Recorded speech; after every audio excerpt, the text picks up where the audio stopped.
করে নাই, হয়রানি করে নাই, হয়তো উপকার করার চেষ্টা করছে কিন্তু ক্ষতি করে নাই।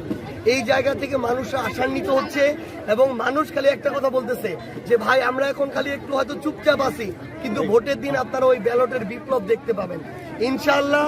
আমরা সকল জুলুমের আমাদের যে উত্তর, এই উত্তর আমরা ব্যালটে দিব ইনশাআল্লাহ। তো আমরা মানুষের কাছে গিয়ে যেটা বুঝতেছি যে ইনশাআল্লাহ আমরা যদি 12 তারিখে একটা স্বচ্ছ ভোট নিশ্চিত করতে পারি, প্রশাসন থেকে শুরু করে সরকারের সার্বিক সহযোগিতায়, রাজনৈতিক দলগুলোর সহযোগিতায়, তাহলে শুধু পঞ্চগড়ে এক আসন না, পুরো বাংলাদেশে 11 দলীয় ঐক্যবদ্ধ বাংলাদেশ এবার সরকার গঠন করবে ইনশাআল্লাহ। আমাদের পঞ্চগড়ে এক আসনে বিএনপির প্রার্থী যদি এটা বলে থাকে যে প্রশাসন আমাদেরকে সহযোগিতা করতেছে, তাহলে তারা নিজেদের দোষ ঢাকার জন্য একটা মিথ্যা ব্লেম দিয়েছে। এটা হচ্ছে ব্লেম গেম আর কি, এটা করে নিজেদের দোষ ঢাকা যায়। পুরো পঞ্চগড় জেলায় তারা যেই মাপে ফেস্টুন গুলো লাগিয়েছে, মাপ দেওয়া হচ্ছে 1.5 ফিট বাই 2 ফিট, পুরো পঞ্চগড় জেলা তারা 5 ফিট, 10 ফিট, 7 ফিটের ফেস্টুন লাগিয়েছে এবং তারা প্রশাসনকে বিন্দুমাত্র তোয়াক্কা করে নাই।